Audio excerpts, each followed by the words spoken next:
Hello, everyone. Welcome back to the Green Way Forward podcast, episode 3. My name is Brody, and today we're here with Theron Gilliland Jr. So, welcome to the show.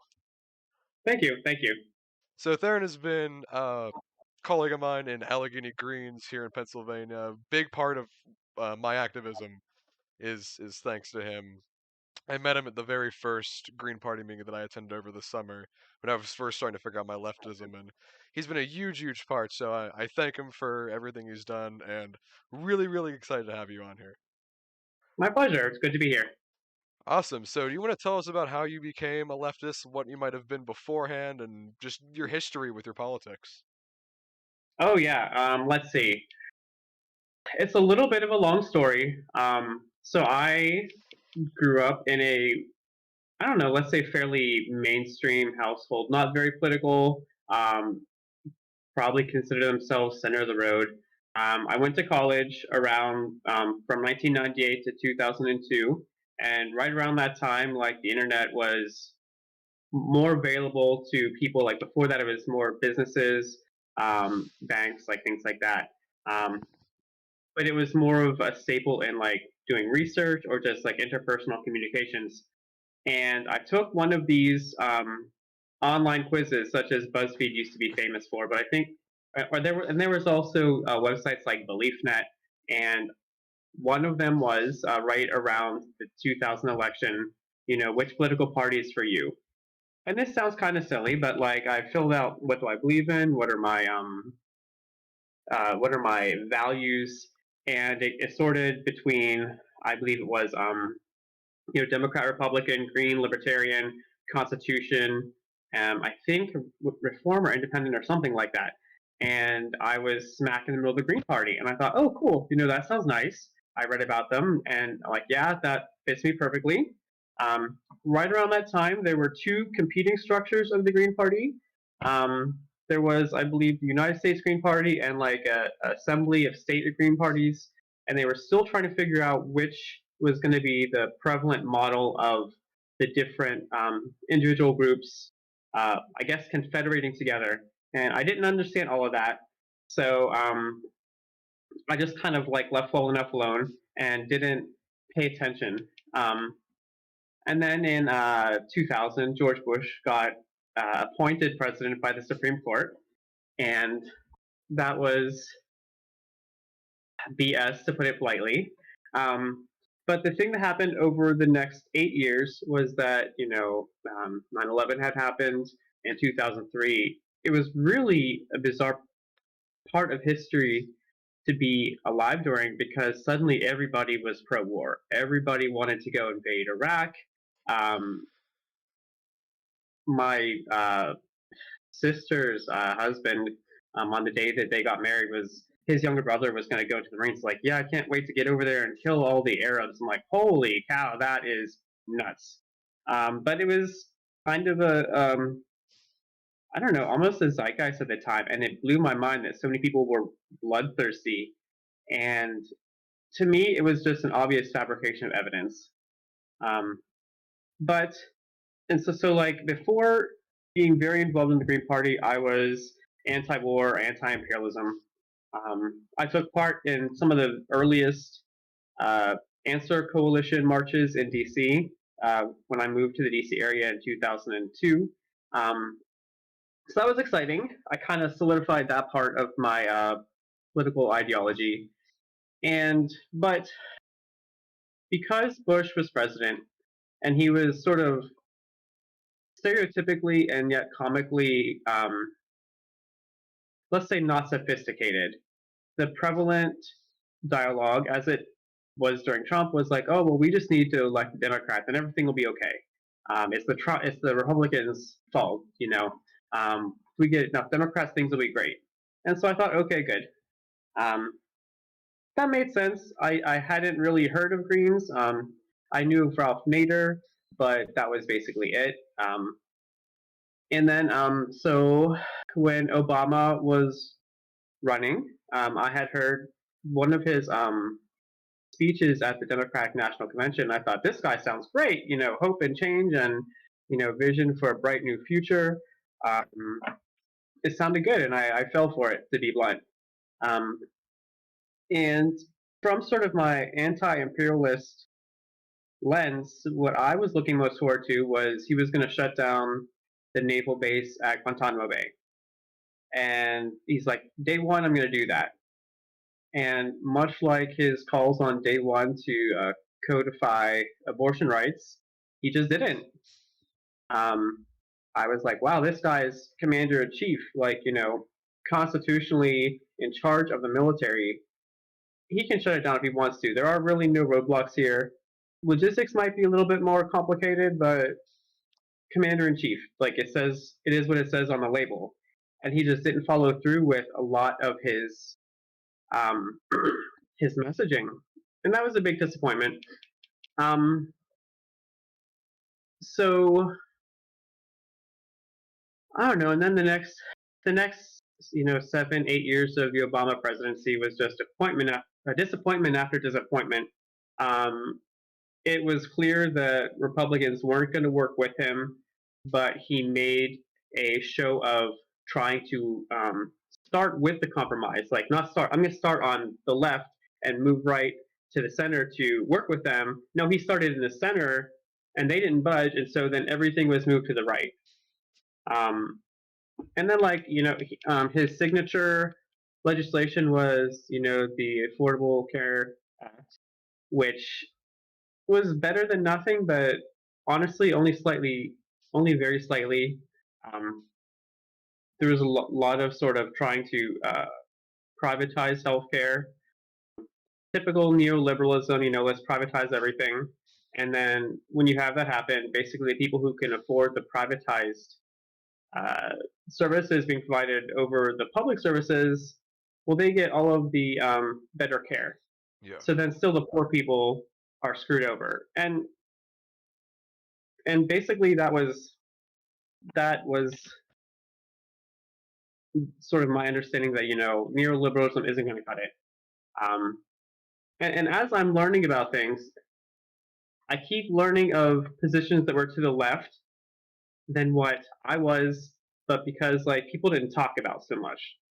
And in my head, I'm still thinking like, oh, there was this Green Party back then. They seemed pretty cool. And by then, Jill Stein was running for president a few times. When Bernie Sanders was running, I thought, okay, this is my last sort of hope in the Democratic Party. He's independent, but he caucuses with them, right? And the way that the 2016, 2015 Democratic primaries were handled did not seem fair to him at all. The whole issue of superdelegates came up, which is obviously not democratic. Um, and that was kind of like a bridge too far, I would have to say. The writing was always there on the writing was on the wall there, but finally I read it and I was like, okay, this party is hopeless. Trump got elected, and then immediately everything was, oh, it's Trump's fault, it's the Republicans' fault, just like it had been under Bush. And meanwhile, the Democrats started saying, oh yeah, Bush was a nice guy after all. Don't we miss him? Like, wait, no, no, Yeah. there were terrible war crimes. That's what I don't You know, understand. Is like I don't know why it seems like a lot of modern day liberals and Democrats love George W. Bush, and I have no idea why. It's like, aren't we supposed to be against the things that Trump is promising or planning to do? Because George W. Bush did a lot of those things, and he's just saying in hypotheticals. I don't understand the love for Bush, and a lot of them put like Obama and Bush together. It's like I don't understand the whole George Bush was a respectable man. He was abhorrent. absolutely, absolutely, and it boggles my mind that people forget that. The liberal and democratic hatred for him was there, and now it's just disappeared, and no one remembers it. Yeah, I don't But also, get it. one thing that kind of really cemented my involvement in the Green Party was a fairly random encounter. I was in a little informal Facebook group called the Pittsburgh Leftist Community. I went to meet up with them in Oakland, where the universities are, and I happened to meet Jay Walker, who was playing frisbee there. And he came over and said hi, and he was like, "Oh yeah, I'm running for the state House Representatives." And I was like, "Holy cow, that's the most amazing thing I ever heard." People are actually doing things, and we kind of sort of kept in touch. Twitter didn't radicalize me so much as give me language to explain my political views, and when the whole rigmarole happened with the Pennsylvania Supreme Court letting Howie Hawkins be kicked off of the ballot in 2020, there was so much that happened behind the scenes that was not made public that the media and liberal Democrats tried to portray as, oh, they just didn't fill out the paperwork. Like, no, that's not what happened at all. We were given intentionally incorrect advice on how to do the paperwork, which the Board of Elections was okay with. And then the Democrat controlled Supreme Court ruled after it appealed by the Democrats to kick Howie Hawkins off the ballot on completely unrelated measures. So it was like none of it was in good faith. None of it was in good faith. It's we want to win. We will be as undemocratic and as Machiavellian as possible to try to win. We don't care about working in good faith. No, and it's not. That That's was the it. ironic part is it's not a Democratic Party. It's just for show. I mean, we see, and not just in there. There was in, I believe, both of the Carolinas and Arkansas as well. There have been Green Party ballots or Green Party candidates sued off the ballot, kicked off the ballot by the Democratic Party because they fear these third parties because they realize, and especially what we're going to see in 2024, they realize that these people like myself and probably yourself who consider themselves the progressive Democrats are waking up and now switching to more true leftist positions and joining Right. these third parties like Working Families and Green and PSL. And they Mm-hmm. fear those parties because they know they're going to give them a run for their money. It's like you have to bear responsibility for the fact that you're running Joe Biden or X whoever you're running. You have to bear responsibility that when you are like running someone like as grotesque as Joe Biden, you do not expect that we are going to vote for someone who is a conservative warmongering capitalist like Joe Biden is. That's not who we're for. Right. So we're not going to vote for him whatsoever. The same reason why I'm not going to vote for Trump is because he's also a conservative warmongering capitalist. So Absolutely. absolutely not. It's funny that you sort of randomly bring up North Carolina because it was just reminded to me on social media that there was a fairly prominent Democratic lawyer, Elias, who was calling people who had signed the North Carolina Green Party petitions to get on the ballot and pretended to be in the Green Party and said, "Oh, by the way, we decided we don't want to do this anymore. Can we take your name off?" And it was, I mean, it's deception. It's just ridiculous. If they can't win properly, then they're going to try to pull these underhanded tactics. It's ridiculous. Yeah, Yeah, I'd never even heard about that. That's very interesting, and I don't know. Is that could that be grounds for any sort of fraud or anything for like a civil case? Do you know? I really don't know. Like, election law is complicated, and if it comes to things like any state Supreme Courts, for example, like Supreme Courts can't help but have their own biases, and we might think like, oh, a Democratic Supreme Court is better, but they're also going to be for the Democratic Party. Yeah, the Um, best Supreme Court we could hope for is a nonpartisan one that truly takes a look at and that's why I believe it'd be a very good idea to have all court nominations be nonpartisan because not only are you not electing your bias into it, but it'd just be a lot better instead of being Democrat A in Pennsylvania is claiming this against Democrat B or Republican A, and if the Pennsylvania Supreme Court has a Democratic majority, they're always going to side with them just for the party thing. The same reason why the Texas Supreme Court might go rule in Greg Abbott's favor in certain mhm. occasions, even if he's doing something completely abhorrent. There's just no good way in duopolistic partisan politics, and if we're gonna have the duopoly, we got to have some sort of nonpartisan sector in the courts, something like that. Or the better option would be is to go for all third parties if possible. Anything that breaks up a duopoly, I think, would help. For example, one of the groups that we work with a lot here in the Pittsburgh area is called March on Harrisburg. They have four primary campaigns. One of those is ranked choice voting. We obviously think that would help. Um, they have other good campaigns too that we also, support, but that's one that really is pertinent to this part of the conversation. Yeah, ranked choice voting is such a great idea, and I believe was it two states, Alaska and Maine, have ranked choice voting. I believe there might be more, but that's as far as I know. Those two states for sure Mhm. have ranked choice voting, and that would be very good thing to have because not only is it you can vote for more than one person, but you're also allowing these non-duopolistic candidates and independent candidates to get traction because we're going to see a lot of people that vote Trump because they're scared of Biden or vote Biden because they're scared of Trump. But if you have ranked choice voting, you can do, oh, like, I like Jill Stein more, but I'm scared of Trump. You can put Jill Stein first, Biden second, your vote still counts for Biden. Or if you are scared of Biden and you're going to vote Trump, but you don't want to vote Trump and you're going for, let's say, Libertarian Lars, you can put Libertarian Lars 1 and then Trump 2. And that provides a lot more of a democratic system of voting. And hopefully, with ranked choice voting, we could hope for the abolishment of the Electoral College. Yeah, yeah. Um, Going back a little bit to like March on Harrisburg group and also Supreme Court, Pennsylvania is one of only, the number is smaller now, but originally a few months ago, it was eight. 8 states allow you to donate an unlimited value gift to a legislator, and it's not considered bribery as long as it's not, I believe, cash money, and it's not explicitly this for that. You can donate as much as you want, and so they're calling for a legislative gift ban.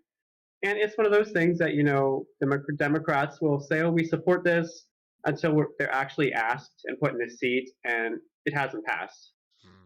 It's just one of those ridiculous things that makes common sense to people like you and me who are not, we are not career politicians. Why do you want to allow this? It's a clear conflict of interest. It makes no sense not to ban bribes. It's legalized bribery. It is, and that's one thing that you can honestly probably get both the Democrats claim to be against that, but that's one thing you could get both parties to agree on is that having that legalized bribery, that those cash gifts for politicians, that benefits them so much. And that's kind of the one thing is like you're never going to get the Senate to vote to lower their salary. And you're never going to get the duopoly to vote to ban cash bans because that's hundreds of thousands of dollars that they could be receiving. It's not, I believe it's dirty money. It's money they should not be receiving. But at the end of the day, they're career politicians. They're going to be in it all for themselves. They're going to vote to keep that money so they can keep getting all this money from all these companies. And it just leads to so much corruption. And that's the reason why we're truly descending into the climate crisis we are now. I mean, Biden's fossil fuel subsidies are just it's insane that his record donations that he's getting from all these oil drilling companies and the siting of the Willow project. It's like we are so close to collapsing and this corporate money that's being shoved into politics has so much to do with it. Yeah. Uh, Bans on bribery are ridiculously popular among actual voters across party lines. Well, of But course once you they get would to be. the Yeah, but once you get to the actual legislators, they're like, oh well, we're not sure if we can pass it, therefore we're not going to even bring it up for a vote. We're not going to let it get out of committee or whatever. And that's the problem with giving those politicians that power because you're basically delegating them and this is of course a lot more complex than this, but you're basically just asking them, do you want to be able to receive extra money on the campaign trail or do you not? And of course, what are they going to vote for? They're going to vote for that extra money.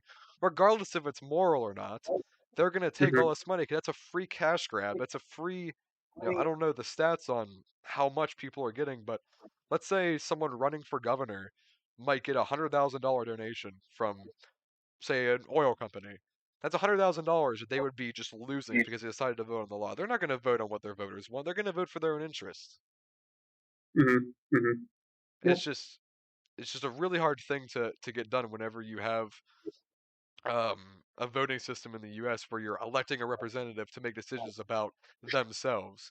A direct democracy, I would be very curious to see the data for a direct democracy on laws because the bribery gift bans voters don't like that, and also it's not going to affect voters in any way. I mean, you and I are not benefiting anything or not losing anything from corporate donations being banned. It's not like we're taking in the money at all, but it's going to benefit us in the end by having non at least less corruption in representation. Mm-hmm. You might know about this, but there is a fairly major political party that dogmatically does not accept corporate donations. I Do you wonder know which what one that party is? that could be.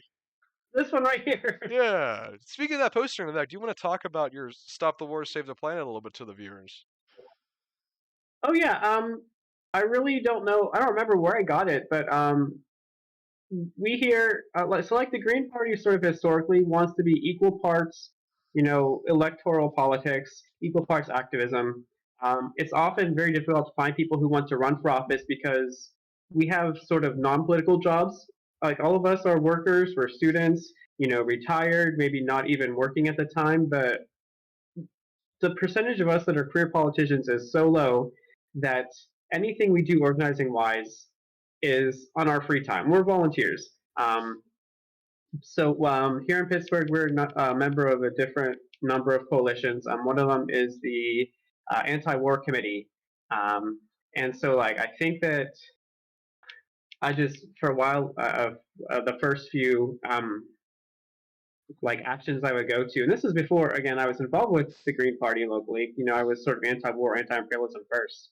Um, I would bring my little poster there, but I also keep it on the wall because in my different meetings with other groups, like I'm a very active member of Democratic Socialists of America. I know different chapters and different states have their different atmospheres. Let's say in Pittsburgh, they are very leftist. They're very open to left of Democrat, ideologies. I want to have that representation. I want people to know that yes, I'm in the DSA. I'm also in the Green Party. If you let them work together, the goals are almost identical. So it's very prominently displayed there. And yeah, I'm completely, of course, accepting to having DSA and Greens work together. But as I've told you on the multiple occasions I have met you recently, I did say to you that my biggest problem with DSA is that in the end, they just always end up falling to capitalism. And we're seeing that every single time with the squad, people who claim to be democratic socialists. They seem very promising at first, but then Mhm. every single time we're always seeing them just they're like, oh yeah, I mean we're socialists, but we still associate with the Democratic Party. But at the end of the day, they always just end up falling to capitalism. None of them ever step out of line, and they just become another traditional duopolis. And that's of course I don't have that much problems with the group itself, but the politicians that represent the DSA and get um notoriety from DSA. That's my huge problem with them, and that's why I much prefer traditional green socialism, like what I believe in, and Mhm. Mhm. the term I like to use is radical socialist. And I had a couple questions saying, what is a radical socialist? And that's what I consider myself. And that what I would define radical socialism is someone who rejects the idea of a social democracy, which is still capitalism, and democratic socialism, which is again socialism, but I always feel like it just falls to capitalism at the end. So that's what I would consider myself in just spectrum in kind of ways. Sure, sure. I can understand that, and I do think that for as much as he led a lot of people to look into socialism, Bernie Sanders recently has been a huge disappointment for me personally. Um, he is a social democrat. He's not a democratic socialist, no matter what he calls himself. I know you know this, um, but like one thing that I do think with DSA is that you will like yes, their elected members are by and large fairly disappointing. Um, but sort of being involved in the larger organization as a whole, it is slowly moving to the left. Um, Not as fast as I would like, but I mean it's happening. That their national political committee was just is for the first time a majority of like left of Democrat, and that's going to be their sort of I don't know if governing body is the right word, but like their organizing body for like the next 2 years. Hmm. Um, it's not perfect. It's a move in the right direction. There are. I hope I don't take this too much into. Let's not talk about Green Party. Let's talk about the SA. But there are there's uh, so let me preface this with I believe a lot in leftist collaboration. I don't like to say leftist unity anymore because a lot of anarchist inspired people will be like, no, that means that they want us to listen to them. So, like, no, I think that leftists can work together on certain projects when the goals are aligned, even if they have different tactics. I think that these actions can all complement each other. Um, I, as an individual, do not like, for example, the Socialist Equality Party, and they run the website. What is it? World Socialist website, WSWS, and people don't realize that that is their propaganda arm. It's not. It's not like, oh, we're vague general socialists. That is a political party's mouthpiece, and they love to take anything that DSA does or anything Oh, okay. that people aren't SEP. They'll say like, no, no, this is wrong. They're doing it wrong.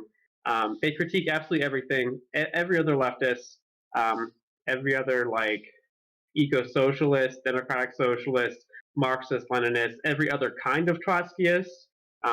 If it's not them, they're going to criticize it. I've seen them making inaccurate statements and mischaracterizations of like, for example, the DSA National Convention in Chicago. And I was there. I'm like, look, I was here. I saw it happen. And they're like, oh, they voted this. Like, no, they didn't. I was there. And then to okay, I'm gonna drop it there. But like, they're more, in my opinion, about building their own party and their specific flavor of Trotskyism than building a coalition with people who are going to challenge capitalism in one way or the other. Um, and it just seems to me that a lot of time, whenever I hear people criticize the estate, they're like, "Oh, well, this one guy at WSWS said this." I'm like, "Well, it's always the same guy, the same newspaper." I don't know.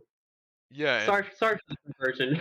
no, I've never actually heard of that before. That party at all. It's the first time I've heard you or anyone speak about it. And that's what I feel like is really good about Green is that we're we we will encompass anyone. If you like, if you're anti-capitalism, we will work with you. I mean, we are like, especially Allegheny Greens, we are inclusive of anyone like as far left as I am. I consider of course radical socialist, but as close as you can get to being a Marxist without being a Marxist is what I would consider myself. And we even cater to everyone is far like further left than that itself. And that's what I feel like is really good about this is like we're on the entire anti-capitalism spectrum, not just a small bit here or a small bit like more towards center. We are the entire encompassing, and we'll work with everyone, and that's why progressivists and socialists I really strive for them to join and help collaborate with us as a party itself. Yeah, we're a fairly big umbrella. Yeah, I agree with that. I try to work with, our local PSL, our local socialist alternative. Um, we don't all have exactly the same ideologies or the same tactics, but if we agree on a goal, let's support each other. What's it going to hurt?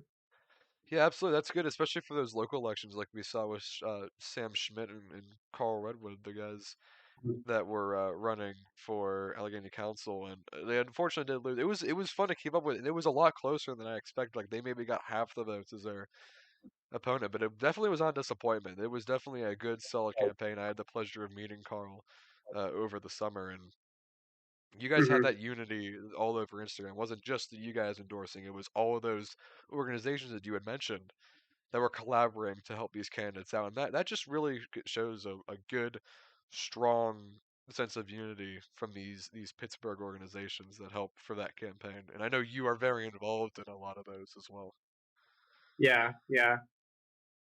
And it's funny because like, and I don't think it's like a secret. Like, I'm pretty sure Carl comes from a more Marxist-Leninist background. Sam came from an anarchist background, but it was really fast. Let's endorse each other. We have the same views on how to, you know, work to fight the establishment and give power to the people, because that's what it breaks down to. We want people to have their own voice in their own government.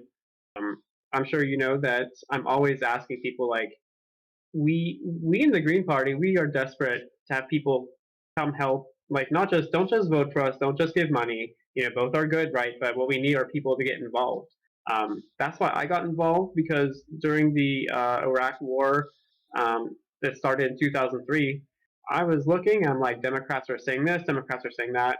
There was no way, really, for me to say, hey, I don't think this is right. Like, you just kind of got blatantly ignored. I came to Pittsburgh, joined the Green Party. They're like, oh yeah, come to a meeting, speak up. Hey, do you want to work on this project with us? Do you want to help? Like, oh, I noticed that you're good with this. Do you want to take on a leadership role? And we really want people to get involved. And I mean, I'm a nobody. I don't think that I have any sort of special political insights or education or you know experience, but like I want to put in the work to help the party grow, and even more than just the party, just to reach the same goals that we all have. Yeah, that's a great, great thing to hear about how you joined from all the way back then, even from those using in the Iraq War. And I feel like that's a lot of thing to do with why we might have been former duopolists. And it was like you were put in this box, or you basically were told you have two options because the media would suppress everything else. You had two Mm-hmm. options. If you believe in this, and this, you're here. If you believe this, and you're here. And that's why I feel a lot of people who are in the same positions that we're in.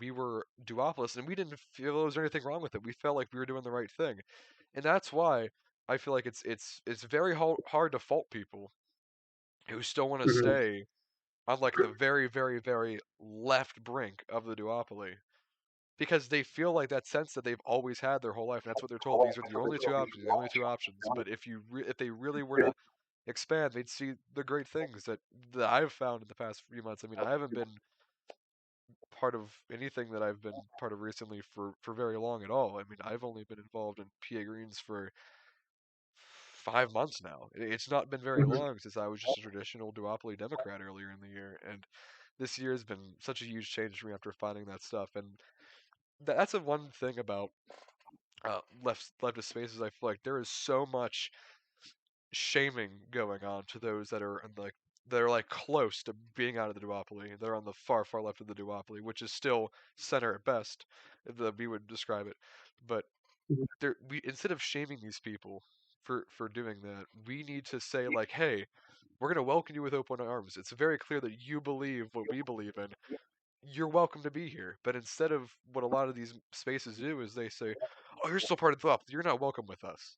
And that's why I feel like it's hard to build a space. And that's another thing when I was talking in the first episode to Dylan about is I feel like we're too reactionary towards things like that we're not willing to welcome people. But at the same time, we are so um we're like just so desperate to get people in that we'll pander to grifters, and that's what we're seeing recently. Like we're pandering to grifters such as Jackson Hinkle and Dr. Anastasia. Those are not good people. They have been they have history after history of absolute bigotry, and they are not on our side at all. They are, but we feel like we're so desperate for these people that we're gonna get a voice to Dr. Anastasia or to Jake Shields or to Jackson Hinkle when these people are so abhorrent, but just because they might believe one thing that we do, we're so desperate for that sort of sense of community that we'll welcome them in. But at the same time, we'll block out those super on the brink duopolists because they're in the duopoly when we should be welcoming them out and getting rid of those grifters that I mentioned. Yeah, you bring that up, and it's also it. There is a lot of sort of, I don't know if culture is the right way to phrase it, um, but there is a culture of false dichotomies, in sort of like Western civilization. Let's say, like you're the Democrat, Republican. There's no in between. There's nothing on either side. And so what the Democratic Party will often do is say lesser of two evils. Like they make the harm reduction argument. And if you try to carry that, like even if you're encultured into that mind space, you kind of take it a little bit with you as you move out of the Democratic Party. So you hear someone like Jackson Hinkle say something like one thing out of 100 things, like, oh yeah, that's actually good. You want to accept that because you think, okay, maybe he's lesser of two evils, at least on this one topic. Hmm. And because you want to have your confirmation bias, you don't want to, you want to like downplay other things until it gets to be too much and the cognitive dissonance like tears you apart. And you're like, okay, wait, that guy was a creep the whole time. Whoops. Um, Yeah, but I don't know how much of it is intentional, but like part of that political culture is the media landscape. Um, we're coming up in 2024, people are going to say, oh, why is it that the Green Party does nothing, but they trot out a candidate once every 4 years for the presidency, and they try to steal votes from the Democrats? It's like, well, first of all, we have been running candidates for every election as long as we had a candidate. Like you saw just now, we had two independent socialists that we supported for county council. 2 years ago, we had a Green candidate for city council. Um, we not so much let's say Green Party, but like in the broader sort of socialist, like we have um, someone who ran for magistrate here recently. That was I think 2 years ago. Yeah, and like they were elected magistrate up in Lawrenceville. Um, we've had socialist candidates run as, and I'm going to get this wrong, uh, sheriff maybe. In my head, I get sheriff and constable mixed up, but this person was running as like I think anti-constable. Mhm. In Pennsylvania, the constable will enforce things like evictions, and he was running to be like, vote for me. I'm not going to enforce evictions. So he didn't want to be one of those. He didn't want to be a cop, but he wanted to take the ability to police things like this away from other people. Um, and he was a housing rights advocate, so he knew how to help people in a non-traditional way if he would have won. Um, but the media doesn't like to say, "Oh, by the way, here's a small third party that's running for this local campaign." Like you just don't hear it. I'm sort of the communications manager for Green Party. I've sent out press releases to every single um, local news agency I could find. Nothing I've sent to them was published. Nothing. Like when we any of our recent political candidates, like they just ignore it. Um, Journalism is run on a capitalist model. If people aren't going to want to read about it, they're not going to buy the papers or subscriptions or look at the ads on a website. So that works against us as well. It is all very much tied together. And that's very true. I mean, if you run, and you're completely right about that being in the news running in a capitalist system. If you have a, let's just say a paper online or physical paper, and they're talking about Green Party, within the first 20 words, it'll say the word eco-socialism. And whenever 90% of Americans read the word socialism, alarm bells start going off in their head and they just start going insane. And that's why they probably won't publish it because they'll realize everyone will click off after 20 words. No one's going to listen to us anymore because we said the scary S word. Mm-hmm. Yeah, yeah. I think it is slightly getting better. I mean, you hear it a lot with the younger generations, they're going to save us. It is better than it used to be. Part of that is Bernie Sanders and the squad disappointing as they have been in the end. But it's a slow change. I wish it was faster, but like I think many of us, if it doesn't jeopardize our safety or economic livelihoods, we need to be open about this. My entire workplace knows I'm a socialist, I'm an anarchist, communist. I'm in the Green Party. Anytime we have any troubles, I openly say like, okay, how is capitalism making this worse if not actively the root cause of it? And it rubs off on people. Like something happens with some people order things. I work in a laboratory, and they're like supply chain issues. And he's like half joking, but he's like, "Stupid capitalism ruins everything." And just because I can be open about that means that other people know, like, here's this guy who's a socialist, he's a green, and he's not like he's not like he's making sense for a few things. He's not out in left field with conspiracy theories, or he's not talking about an authoritarian police state. Like maybe then socialism is okay. Maybe I misunderstood, and it doesn't have to be very confrontational. Me saying like, no, your understanding of socialism is wrong. They just see me live my life. They see the things I talk about, and so then they can put those associations together themselves. Yeah, like seriously, go up and ask 90 to 95% of duopolists. They're not going to be able to tell you what socialism is, and that's a problem. And we see this with like the far right conservative propaganda, is they will compare the socialism that we believe in to like North Korea. They'll say like, "Oh, if you vote for socialism, you're getting North Korea." And we love to equate socialism to this scary, scary unknown beast that we don't know Hmm. of, and all you seriously have to look at, and this isn't, I said this in episode one, this isn't exactly what I want, but I'm very satisfied with how things are run in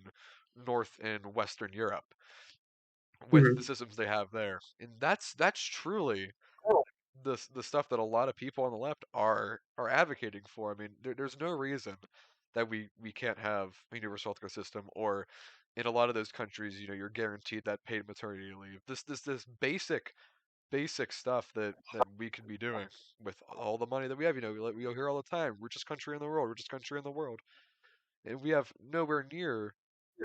Or our countries say like Norway has nowhere near the amount of GDP that we produce, and they're able to make it happen, and a lot of those European countries are happening. And but all you hear, Hmm. especially with that far right media like Fox News and OAN, you hear a lot about how socialism is this big scary demon that Joe Biden was. That's my favorite thing, is to hear them call Joe Biden a communist. Is Oh gosh. That's the funniest Yeah. thing to hear, is that whenever they say, "Oh, Joe Biden's a communist, Joe Biden's a Marxist, Joe Biden is a radical leftist socialist," it's like Biden is literally Trump 2.0. And Yeah. Yeah. And like, even if you don't want to talk pure economics into it, um, the sort of quote unquote Nordic model, um, it would be a step in the right direction for us. Again, like I'm sure you agree, it wouldn't be. It's not as far as we should go. But look at like the happiness index. Those people are so happy. Like we here, we work a lot, we stress, we don't have time for friends and family and loved ones. Um, you try to take vacation off of work, and like your boss still contacts you and tries to get stuff done. Um, People are worried about their job, living paycheck to paycheck. The people in sort of Scandinavian type countries are just so much happier, and they could be happier still if they moved completely away from capitalism. But this is sort of, I don't want to, I don't like necessarily to say incrementalism is the way to go, but it would be a step in the right direction. Yeah, I'm someone, and I talked about this last episode too, that I'm opposed to incrementalism. If we want to get something done, we can do it.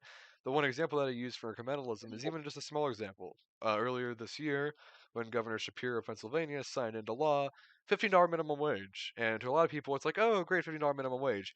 That incrementals over time, and the $15 now, if you were to implement $50 minimum wage now, that's going to be worth a lot less in 5 years or whenever it's going to be Mm-hmm. fully finished. So the fact that we aren't even able to get $15 minimum wage without incrementalism just goes to show the absolute failure that we have moving away from this hard, you know, work hard and get paid hard capitalism system that we seem to believe in. That it's that hard to move away from a $7.25 minimum wage just jump to a Mm-hmm. 15. It's that hard to do that we have to incremental it over time and just let inflation take over. Yeah, yeah.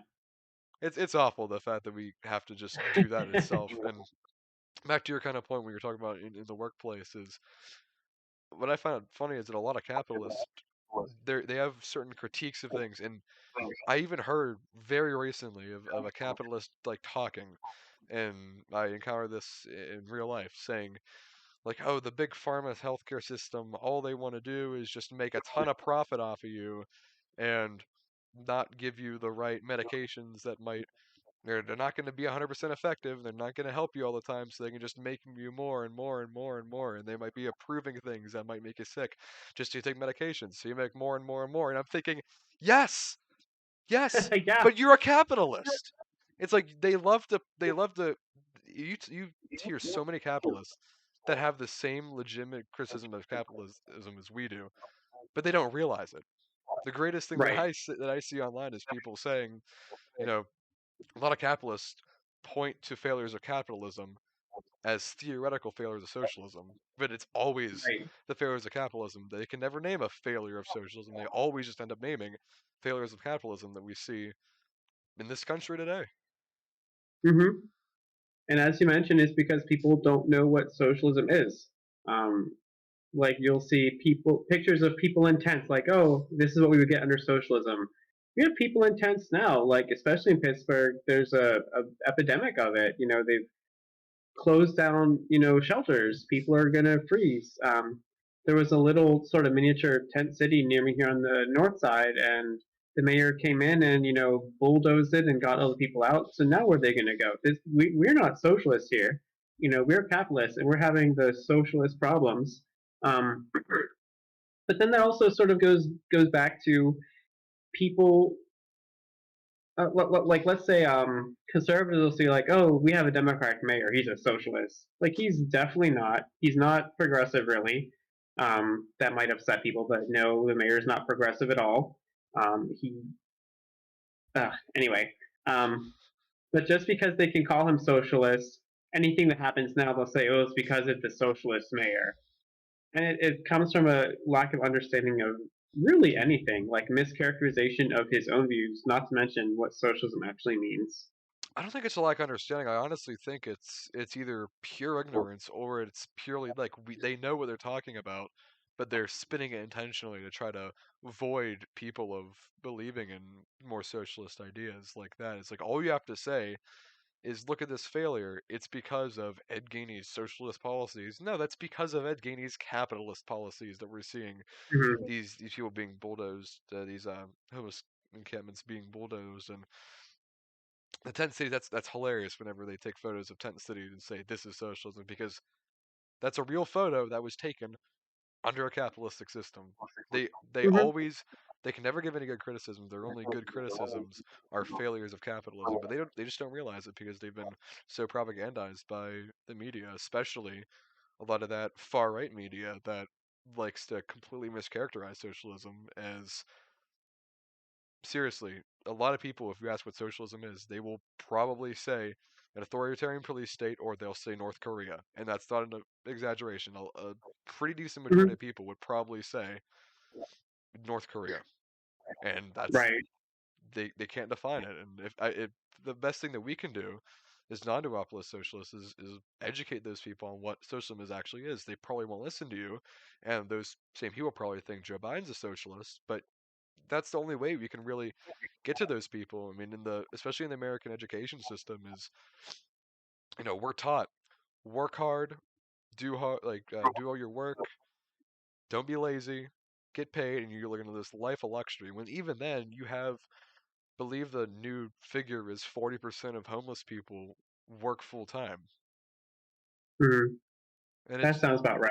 it's insane that you could be told that. And but whenever they say that, they don't mean, oh, working it down the gas station or whatever. They mean you got to be in a professional business setting. You got to be working in finance or working at a computer all day, and that's a real job. Working at McDonald's is not a real job, so those people don't deserve a living wage. So even if you work so hard serving the members of the community at a McDonald's or a Wendy's, you are not treated the same as someone who sits in an office all day making 4 times the amount of money as you, because they're seen as hardworking because they bring home a bigger figure and because they wear a white collar. But because you're working at a place and you're 25 years old working with a bunch of high schoolers, you're seen as lesser, even though that McDonald's worker is probably working harder than that office worker is. Yeah, yeah. And also, if you work at McDonald's, at the end, you have a hamburger, which is, for lack of a better term, food. It's nutritional substance that you give to someone and you help their hunger.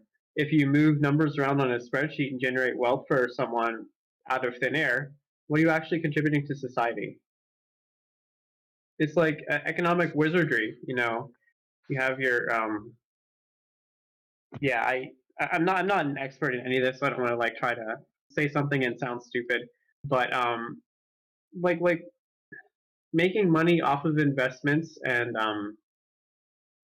like how did we ever get to believe that that is a legitimate thing, that that is somehow hard work that we're supposed to respect? Like we like the people that just go out there and do stuff and blood sweat and tears, but if you invest your money and get passive income from interest or other people's work, like how did we come to respect that? It's almost, it's the laziest sort of income. I don't know. Yeah, just because you're And making all this money it's not just the mind. doesn't mean you're hardworking. I mean, that's what you see. You're told, oh, if you don't go to college, you're going to be this lazy bum working at McDonald's. Well, I have a lot of respect for those fast food workers who have to deal with angry customers, wrong orders, having to collaborate with all those people in the kitchen. They work so hard for so little pay. I have fast food workers are the people in a profession that I probably have the greatest respect for of everyone because Mhm. they're working through that for little pay, probably no benefits, and are still braving through that throughout the day. And they deserve a lot of our compassion. But capitalism completely fails them. They capitalism claims to be this work hard, get rich, live a life of luxury after retirement. But we see so many of these people that are unable to do that, even though they're working hard. I'm working so hard. I'm working full time, working 50 hours a week, but I can barely afford my bills. What has capitalism done for those people? Right, right. Done nothing. We don't need to look to see failures in socialist countries because we can see the failures of capitalist countries right here. Exactly. The failures of capitalism are a stone's throw away, right in front of Mhm. your face. And a lot of people just aren't willing to recognize that because that's all they've been told. You have this capitalist party and this capitalist party to be a part of, and you see a lot of liberals in the Democratic Party. A lot of them are opposed to socialism, probably for the same reasons the right are. They probably do feel like that it is this authoritarian police state, or they could just be purely upset that the socialists steal votes away from the Democrats in elections. That could be another just group with them. They just don't like socialists because of that. Or, and if you go even further, some people might believe that socialism equals Nazism because the Nazis were socialists. I see that all the time, and it just boggles my mind how we could be so lost in a society to believe stuff like that. Well, it says socialism in the name, right? National Socialism. Yeah, I mean, just like how just like how the Democratic Party is democratic. It says or it Democratic must be a Republic of North Korea. They're democratic, right? yeah, North Korea must be a democratic republic because it says it in It's the in the name. name. Yeah. That is a big failure though that a lot of people aren't able to see through. And again, those people, if they're willing to work with us, we should welcome them into our leftist spaces instead of shaming. And that's the one problem. That's one of my biggest gripes with leftist spaces is that they're going to shame those people that are on the brink and not willing to take them in. Whenever if we can get those people in, I mean those people, you never know who that person on the brink of the duopoly who might just be leaving the Democratic Party is. If you're gonna Mhm. if you're gonna completely isolate them and not welcome them in, you don't know. They could be the next Jill Stein or the next Ralph Nader. You don't know who those people could. They could be start at a local level and just become revolutionary national wise. They could even be good in local um, campaigns, or they could be good at marketing managers, or good with finance. You never know who that person might be that you are excluding instead of bringing in and helping them to leave the duopoly. A lot of those people, yes, they're far gone. They're going to vote Republican. They're going to vote Democrat their whole life. Those people on the brink, the best thing to do is educate them and bring them in. That's another reason why I started this podcast is not only to just, you know, kind of get our own views out there and my own, but to help those people that are just on the brink. It's like, I don't like what the Democrats say, but I'm gonna have to still vote for them because the Republicans. Just get those people over that little bar. And you were actually my big proponent of that. That helped me get out of that space. Because even whenever I first met you in July, I was always like do I want to vote for? I think I'm gonna vote for Biden. And then I realized a couple months later, like, absolutely not. And that was one Yeah. thing that the Allegheny Greens and especially you yourself has helped me realize. I think that's one thing we really do try hard to do, to welcome people in.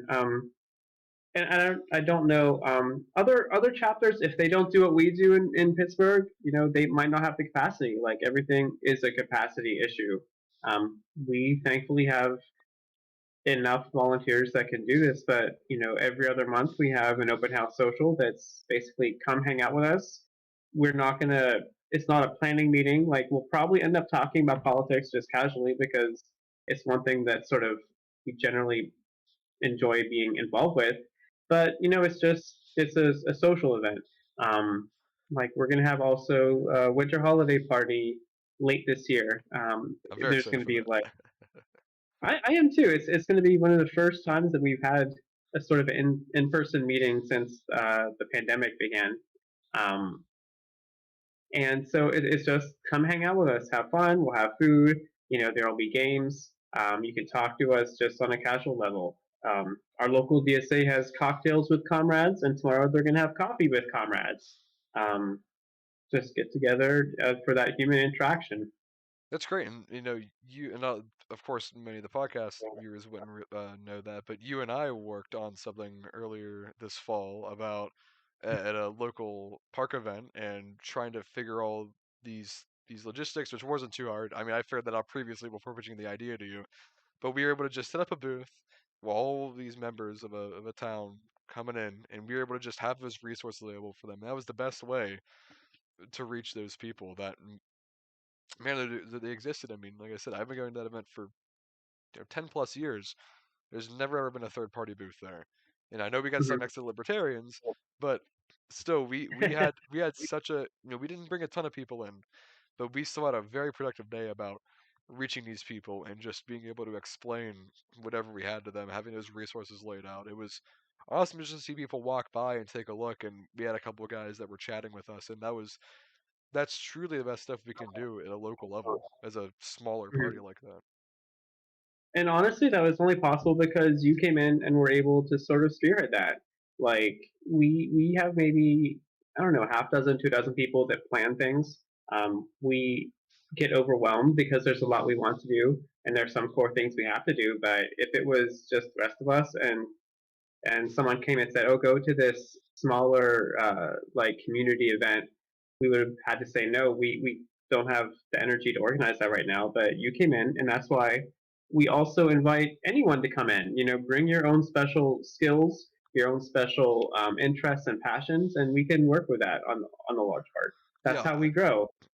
I absolutely love planning stuff like that. I've planned a handful of major things like this in just like video game communities I'm in person events and stuff, and I figured, well, this is going to be a lot easier to do than that. So, for my skills of that, I already before when I met you for lunch back then, I figured what I had and propose it, and that's really all you need to do. And so if anyone's watching that wants to get involved, find your local chapter, find your township chapter, your city chapter, your county chapter, any of that. Go to your next social event. If anyone's in the Pittsburgh area in Pennsylvania, we have Allegheny Greens, great resource for. Theron mentioned that we do social events that you can just kind of get in and get to know us, watch for us at local events, not just in PA, but all across the country. Everyone probably has their own local Green Party wherever you might be located. Next time there's some sort of event locally, check for their booth. They will probably a decent chance they'll be there. And that'll give you a chance to just talk to them. They'll give you resources. They'll help you with whatever you need. And just that localism is going to be so huge for people. And I was talking in episode 1 too. Check to see your politics in your local municipality. If you can run, if a school board has 5 members, but there's none up for reelection, or there's it's like a vote for situation, but only 2 are running, go run as a green. Get on that school, especially if you have to run unopposed or you're not facing a competition. You just won a school board seat as a third party without having to spend a single cent, besides maybe a politician fee of some sort just to be on the ballot. But even then, that's such a small price to pay for the wonders that you can do. And even if you're not in a place where there's no competition, you can still do so much for community if you just pitch in maybe a couple $100 to do whatever you're doing. And I'm sure even you can reach out to your local chapters of parties or organization, and they'd be very happy to help finance whatever you're doing. Absolutely. There have been a number of times where there was an election that came up, and maybe for something small, and nobody's running, and we are scrambling like, okay, who do we know who lives in this district that could run? And we often just come up empty-handed because people are too busy. They have their families. Then people might complain like, oh, the Green Party isn't working hard, but we do the best we can because we're not getting paid for this. This isn't our job, and we're only as strong as our members help us be. Absolutely. Is that how you found Michael Bagdas Canning, mayor of Cherry Valley in Pennsylvania? Oh yeah, yeah. I don't remember. There's like 60 some people in Cherry Valley, and he knows every one of them personally. He was on the Cherry Valley Borough Council for a while, and then I don't remember the exact details, but whenever I think the previous mayor might have passed away, and so he was appointed by the council as mayor, and he ran, and he's just a great guy. He's a good candidate. Um, it's kind of a shame that, well, no, I mean he's good for his community, but if he were in a larger community, like he could have been sort of a rock star, so to speak. Yeah, and that's That's great to see like, him, be a mayor, even if it's such a small place like his Cherry Valley borough. But you gotta get the representation when you can. And I have seen a lot of people in the Pittsburgh area, like part of the Pittsburgh Democrats, they like to dogpile on Michael Bagdas Canning from an old incident that happened way back in like 2016. He was like arrested for something, and they love to use that as but as why? Like he was fuel. protesting Exactly. the climate stuff. He did nothing wrong. Absolutely nothing wrong. But they just all they see is Michael Bagdas getting arrested, Green Party man arrested, and that's first thing they jump to. Oh, you shouldn't vote Green because of this. You should vote for the Democrats. Civil Just disobedience is like one of the best parts of American cultural history. Like absolutely. there's a lot about American history you can say was absolutely abhorrent, but civil disobedience is a good. This is a good thing. This is Yeah. what we want. This is who we are. Yeah, and just because it says arrested, I mean, the police are so corrupt in this nation. Of course that they can arrest someone for whatever, and we're also seeing a lot of these peaceful protests happening around the country for the past few years. They turn violent because the police will attack the peaceful protesters, and then it'll turn violent because the police jumped in, maybe tackled someone or tear gas someone or pepper sprayed someone when they were just innocently protesting.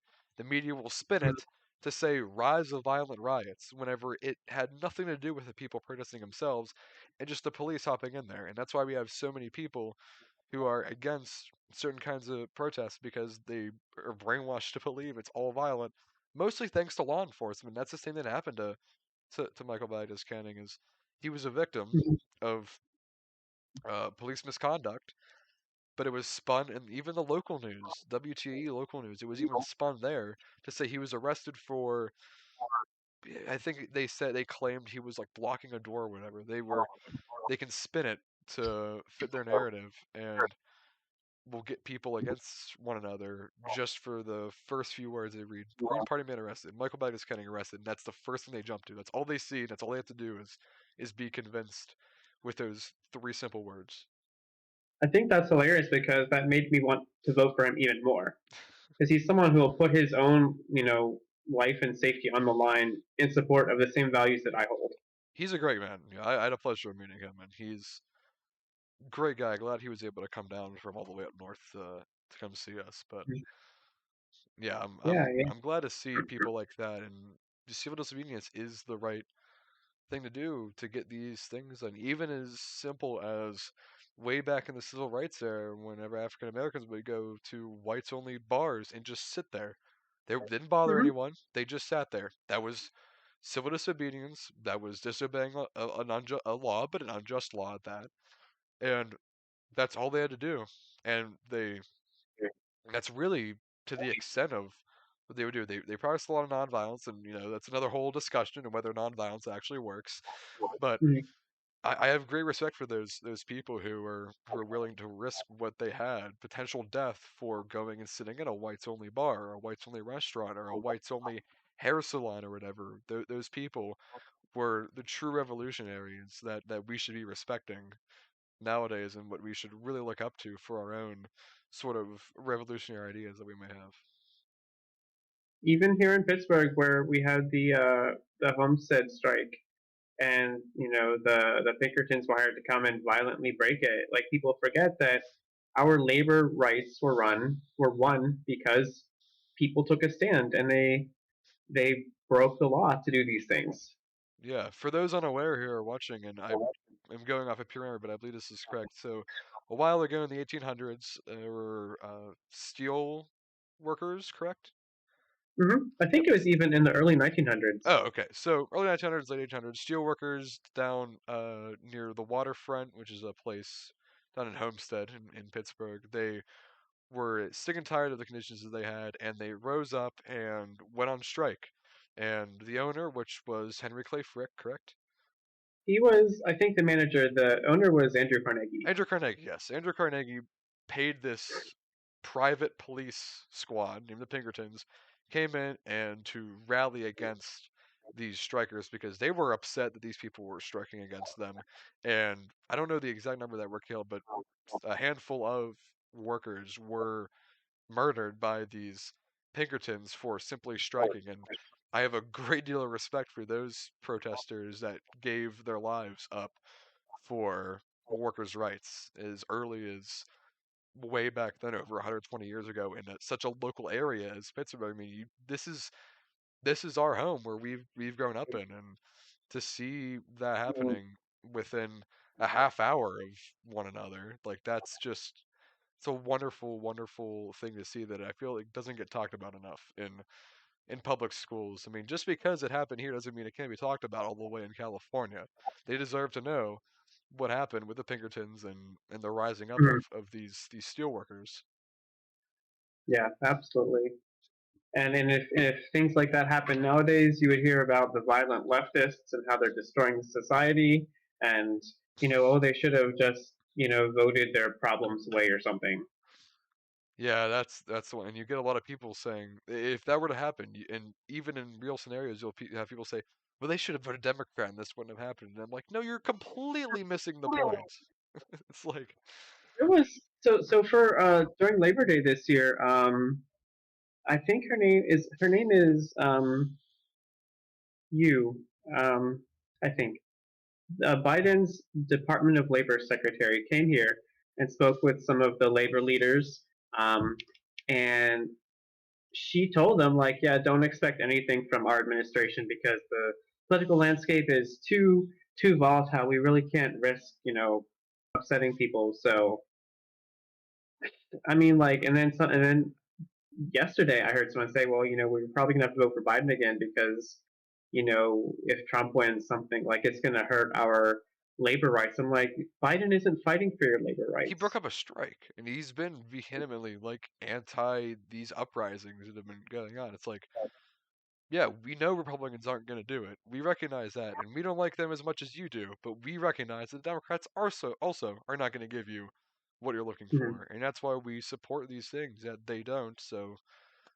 yeah, if anyone is on the brink of that duopoly that might be listening to us, we're here for you. Yeah, yeah, come talk to us, come meet with us. If you want to volunteer, so much better. I mean, the more people help us, the more we can do. We also learn just from talking to each other. My political ideology isn't perfect. I speak to, the Marxist Leninists who I don't agree with. That way I learn, okay, what are your ideas? How can I incorporate, what I think would work? I speak to the anarchists who I agree with a little bit more. What do you think could work? The democratic socialists, just all of them. How can we work together? What are the best ideas? We don't need to be dogmatically tied to any political ideology, but let's work together. Let's do what works, and let's actually get some action done. Absolutely, seeing those, having those coalitions between people like that is going to be so so huge. And you might find, you being an anarcho-communist might be harder to find those people on in spaces like ours. And certainly we wouldn't agree on everything, but we have a lot of similar positions just from being, in the Greens and having socialist ideas and being anti-capitalism. We share a lot of ideas, of course not everything, because you are much further left than I am, but Well, I mean, I'm gonna actually have to admit that I'm not even dogmatic about anarchism. Like, I'm taking place here in an electoral politics sphere. Like, a lot of them would be like, "Oh, you're not a real anarchist." Like, okay, well, I don't care what you want to call me. I have my, this is the label that works best for me. It's what I draw inspiration from. Um, Yeah, sorry. I feel like that's another, I'm as a I bad said earlier. anarchist. I said it earlier, like, we're scared of the scary S word in this country, and I feel like anarchism is another one of those scary words in the media. All you have to say is those protesters were anarchists and socialist Marxists, and you got half the country riled up because that's what Mhm. they've been told for all their lives, that this is what you get whenever you vote for communist Joe Biden. Anarchists come here on the north side and give food to people, or Yeah, over in Bloomfield outside Big Idea. That's what the anarchists do. Like that's like we help each other out. We just don't want someone forcing us to do things or trying to control us. We want to work together as a group that we form ourselves. I'm not trying to like, oh, everybody be anarchists now, but like you have pointed out, also, people get attached to these words.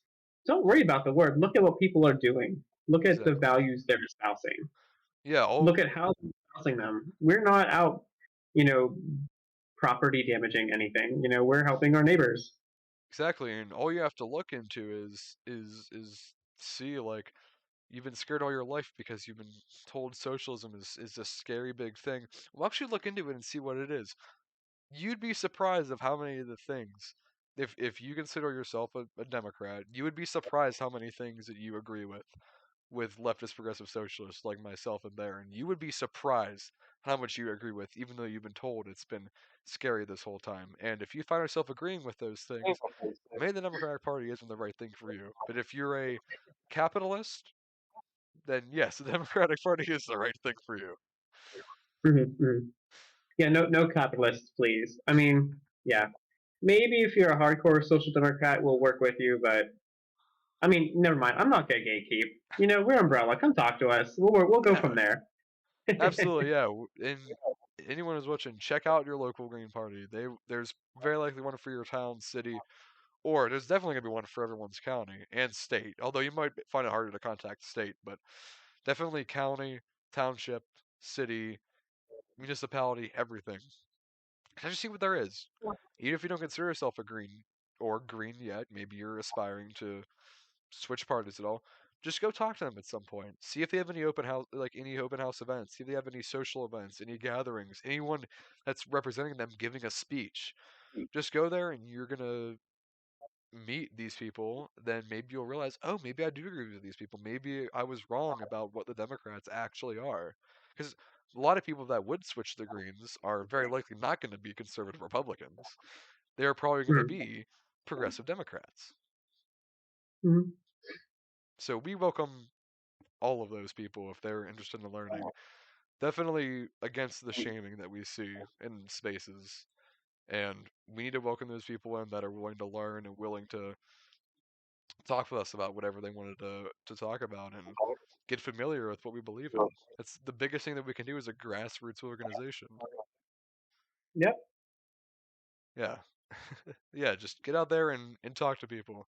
If you can, attend. So even if you just want to check out a local campaign, see if anyone for your school board is running as a third party, or council, or for mayor or supervisor or for treasurer of your town of, let's say you have a town of 5,000 people. See who's running. See if maybe you could chip in a one-time donation of just $10 to them, and see what you can help with. See if they're looking for volunteers to maybe run campaigns or even be a manager for any sort of marketing they're doing. If they're looking for maybe ads in a local newspaper, see if they're looking for any graphic designers to help with that. And that's a true way that grassroots volunteers can get involved. Absolutely. I would love graphic design help. Me personally, yes. Um, the Green Party is also sort of a federation of like smaller, like local and state parties. Um, so every individual little group might be a little bit different in flavor. Um, I'm not sure if your audience is going to be sort of internationalist in scope, but like the Green Party of the United States is very different, for example, than the best example I can think of is the Green Party in Germany, which is fairly pro-imperial, pro-capitalist. So don't be like sometimes people are like, oh yeah, well the Green Party in Germany sucks. Like okay, yeah they do. Um, But look at the U.S. Green Party. Judge your local Green Party on its own merits. Your state Green Party. If something doesn't, like in Pennsylvania here, we only have maybe, I don't know, like 10 of our counties that are currently incorporated as chapters, but there are 67, 66 counties in Pennsylvania. Look for the closest one.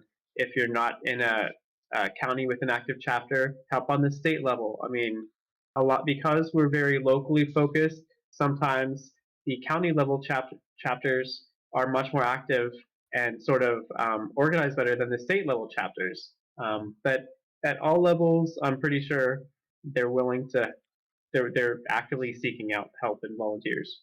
Yeah, that's some great insight. So definitely check that stuff out if you're interested in doing whatever. All those grassroots organizations would love to have those enthusiastic people working, and I consider myself very enthusiastic about the topic. A lot of the events that you are telling me about are quite difficult for me to get to, but Mm-hmm. we're always trying to do our best working in these environments that we have. Yep, yep. I mean, and what you're doing right here, this is how you're helping. Yeah, this has been This this has isn't been this great. isn't an I've talked to insignificant people contribution. who've been listening to it, and they are very much enjoying what we have to say. And I know we don't have many view, like might only have like 50 views combined on everything else now, but really just I gotta keep doing this every week. I have a bunch of candidates. Not much candidates. I have a couple of candidates, but a bunch of guests lined up for the next month and a half or so. Every week we'll Oh, be fantastic. maybe next week because it's Christmas we'll be taking off a week, but um well, actually, no, because now I'm going to be talking to people on Friday instead of Saturday. I got these two candidates. I even have two other people on instead of just one, which is going to be kind Oh, of wow. interesting. Out in California, we got a PSL and a Green candidate that are, or no, Peace and Freedom, not PSL, Peace and Freedom, Okay. and Green running out in the LA area that'll be on next week. So, best thing I can do is reach these people and got a lot of guests on to hopefully get our word out there and hopefully make a great change that we all need. Sweet, very sweet. Yeah, S- peace and freedom, those are good people. I've They always are, liked them. they are, yeah, and they're not very prominent, but they're. And I don't think Pittsburgh has its own chapter, as far as I know. But Peace and freedom, I think, is only California. that's what I thought. It was only Colorado. That's where maybe in New Mexico, because wasn't Gloria La Riva running out of New Mexico in 2020? Gloria, she's PSL, but like they Oh, had a joint PSL. ticket, like Green Party had with the Socialist Party. Oh, okay, I gotcha. Yeah. So I think we're gonna wrap it up here. We went for a long time, but it was a great episode 3. Thank you, Theron, for being on and talking with us. And I'm gonna be excited for episode 4. So for now, I'm gonna be signing off, and we'll see you guys in the next episode. Yeah, have a good evening.